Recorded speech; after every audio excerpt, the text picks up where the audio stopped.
خیر رمضان میں ایک بار پھر خوش آمدید۔ بریک سے پہلے آپ خیر ثنا سیگمنٹ دیکھ رہے تھے، ننھے فرشتوں کو آپ نے ثنا خوانی کرتے ہوئے دیکھا۔ اب ہم موضوع کی جانب واپس آتے ہیں، اس کو کنکلوژن کی طرف بڑھاتے ہیں۔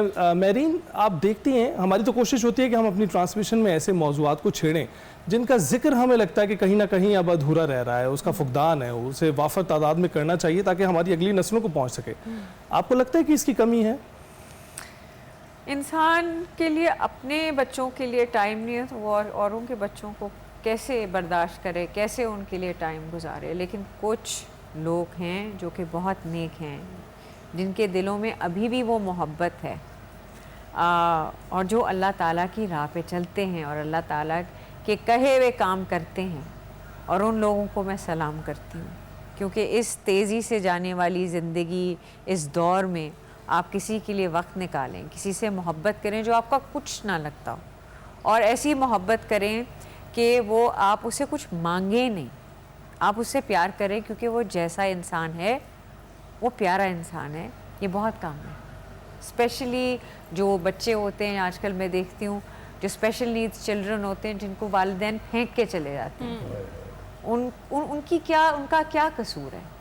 تو یہ بچے جو ہیں یہ فرشتے ہیں، یہ کبھی گناہ نہیں کر سکتے، اور یہی بچے جو ہیں گواہی دیں گے قیامت والے دن کہ ان لوگوں نے مجھے سنبھالا، دودھ پلایا، کھانا کھلایا، میرا خیال رکھا جب میں نہیں کر سکتا تھا۔ تو آئی فیل کہ آپ اپنی نیکیاں جو ہیں ان کو کمائیں۔ اللہ تعالیٰ ہر وقت آپ کو موقع دیتا ہے، آپ اس موقع کو حاصل کریں، اس کا فائدہ اٹھائیں۔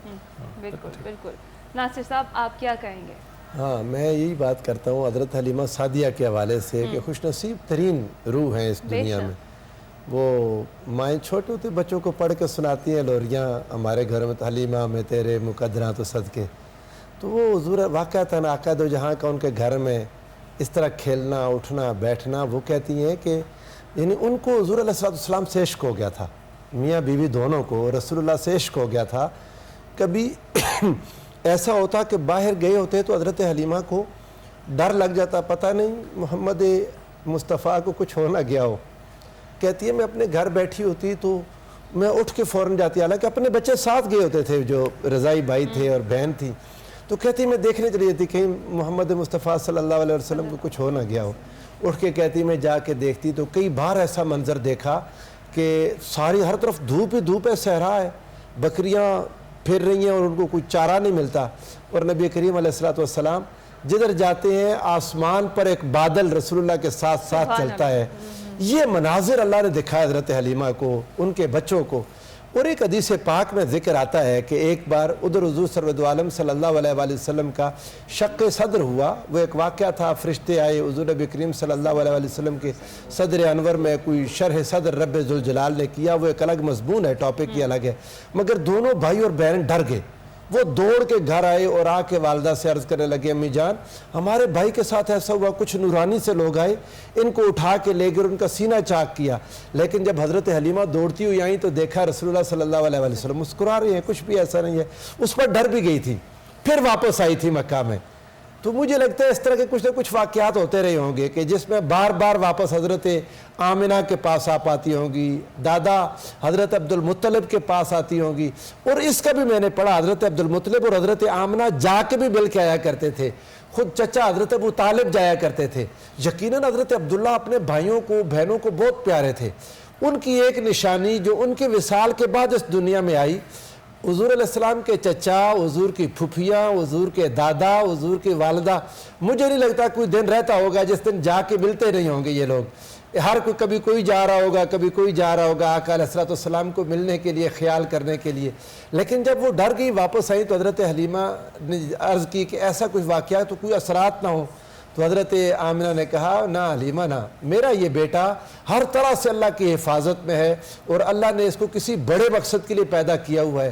اور پھر آپ کی ولادت کے واقعات اور آپ کی ولادت سے پہلے کے واقعات سناتی تھی کہ جب ان کو میں ان سے امید سے تھی تو مجھے انبیاء ملاقات کرنے آتے تھے، انبیاء کی مائیں میری ملاقات کے لیے آتی تھیں، حضرت ہاجرہ آئیں مجھے ملنے، حضرت سارہ سلام کرنے کے لیے آئیں، حضرت مریم سلام کرنے کے لیے آئیں۔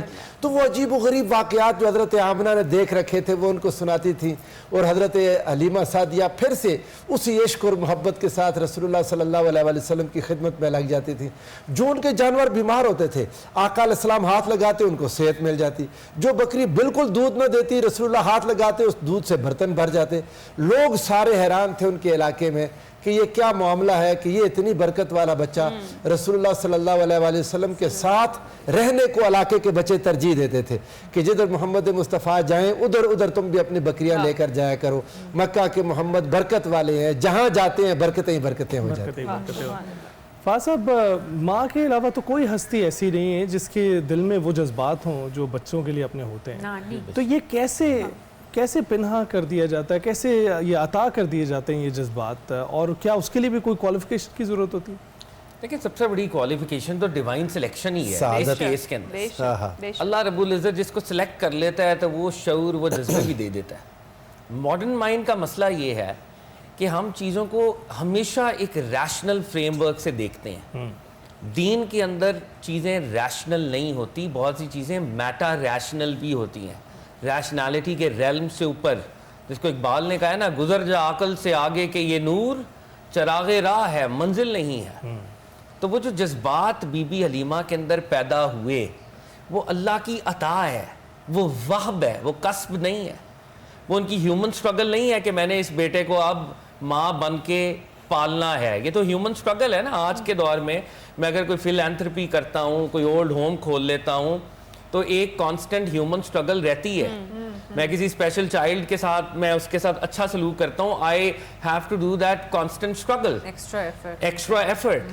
لیکن اگر چیزیں آن آٹو ہونا شروع ہو جائیں، آن آٹو، اور وہ اللہ کی عطا ہے، وہ سیلف لیسنس۔ وہ شاہ جی اس میں ایک بات عرض کروں، رسول اللہ اتنے ہی پیارے تھے، اتنی خوشبو تھی آپ کے لباس میں، اتنی آقا علیہ السلام کو کوئی بھی ہوتا ہے نا وہ رسول اللہ کا عاشق ہو جاتا تھا۔ حضور علیہ السلام کے اپنے اندر ایک ایسی اٹریکشن تھی ہر ایک کے لیے۔ وہ جو پل تھا وہ تو رسالت مآب میں تھا ہی تھا۔ The point that I'm trying to re-emphasize here is کہ Bibi Halima Sadia divine choice تھیں، بے شک، اور ان کی اس ڈیوائن چوائس پہ خوش ہونا چاہیے۔ سبحان مطلب اس پہ بھی کسی قسم کی کوئی نیڈلیس ڈیبیٹ کی، اصل میں مسلمانوں کے ہاں نا نیڈلیس ڈیبیٹس بھی شروع ہو جاتی ہیں۔ سرکار دو عالم کا سارا معاملہ ہی معجزاتی ہے۔ بے شک، اس لیے کہا گیا ہے کہ بہت ساری چیزیں جو ہیں وہ پردے میں ہیں، وہ ہم نہیں سمجھ سکتے، نہیں جان سکتے۔ قرآن شریف میں یہ ذکر ہے۔ تو وہ جیسے میں نے ایک پچھلے اشارتاً بات کی تھی نا کہ بی بی شیمہ جو آپ کی سسٹر تھی وہ آپ کو لوریاں دیتی تھی، میرا بھائی عظیم ہو، یہ ہو، وہ بچپن میں لوریاں دے رہی ہیں۔ اور جب وہ اولڈ ایج میں آئی ہیں ایک کیمپین میں، مسلمانوں کو فتح ہوئی، وہ قبیلہ فتح ہوا، تو وہ اس شان کے ساتھ آئیں، انہوں نے صحابہ کو کہا میں تمہارے نبی کی بہن ہوں، واہ واہ، سائٹ پہ ہو جو سارے۔ اب صحابہ تو ادباً سائٹ پہ ہو گئے، مگر بظاہر نبی پاک صلی اللہ علیہ وسلم کی کوئی بہن تو نہیں تھی۔ وہ آئیں اور انہوں نے نبی علیہ الصلوۃ والسلام کا وہ نشان دکھایا کہ بچپن میں آپ یہاں کھیلتے تھے اور یہ نشان اس کی نشانی ہے، اور سرکار دو عالم نے چادر بچھا دی، اور بی بی شیمہ نے ایک بردر سسٹر کے بانڈ کے تصدق میں اپنے قبیلے کے لیے وہ فریڈمز، وہ کنسیشنز لیں جو کہ کوئی سوچ نہیں سکتا تھا۔ تو پروفٹ صلی اللہ علیہ وسلم also honored that bond that he had while apparently he had not declared prophethood۔ اس وقت انہوں نے prophethood تو ڈکلیئر نہیں کی ہوئی تھی، لیکن اس بانڈ کو after the declaration of prophethood بھی سرکار دو عالم نے ویلیو کیا، اس کو ویلیڈیٹ کیا۔ He was a very just, a very honest man. That is why Allah, and he was a human without any miracles. That's why Allah chose him. And that is why till this day ہر گھر میں ہر بچے کے ساتھ محمد کا نام، محمد صلی اللہ علیہ وسلم کا نام ہوتا ہے۔ بے شک، اِنَّا أَعْطَيْنَاكَ الْكَوْثَرَ فَصَلِّ لِرَبِّكَ وَانْحَرْ نہ شانئک هو الابتر۔ اب ہر گھر میں محمد ہے۔ بے شک، بے شک، بے What a شک۔ beautiful thought، ہاں ماشاءاللہ۔ ایگزیکٹلی، بے شک بے شک۔ اور اتنا خوبصورت ذکر جو ہم کر رہے تھے اپنے مہمانوں کے ساتھ بی بی حلیمہ سعدیہ رضی اللہ تعالیٰ عنہا کا، وہ اختتام کو پہنچا ہے ابھی، اور جس خوبصورت طریقے سے بیان کیا ہے پروفیسر صاحبان نے، اور جس طریقے سے ماہرین نے اس میں اپنا حصہ ڈالا، اور ہمیں بتایا کہ کس طریقے سے اللہ تعالیٰ جو ہے وہ چوز کر لیتے ہیں کچھ ایسی ہستیوں کو، اور جس طرح سے نبی پاک صلی اللہ علیہ وآلہ وسلم کے لیے ان کو چوز کیا گیا تھا اور ان کو پسند کر لیا گیا تھا، اور پھر جو معجزات ہوئے وہ ہم سب کے لیے بڑے ضروری ہیں جاننا بھی, ان پر بات کرنا بھی, اور آج کی جو ہماری نئی نسل ہے, جو ہمارے بچے ہیں, ان کو بتانا اور سکھانا بھی کہ رضائی مائیں کیسی ہوتی ہیں اور وہ کس طریقے سے اتنی بے لوث محبت کر سکتی ہیں. ابھی ہم جائیں گے چھوٹی سی بریک پر.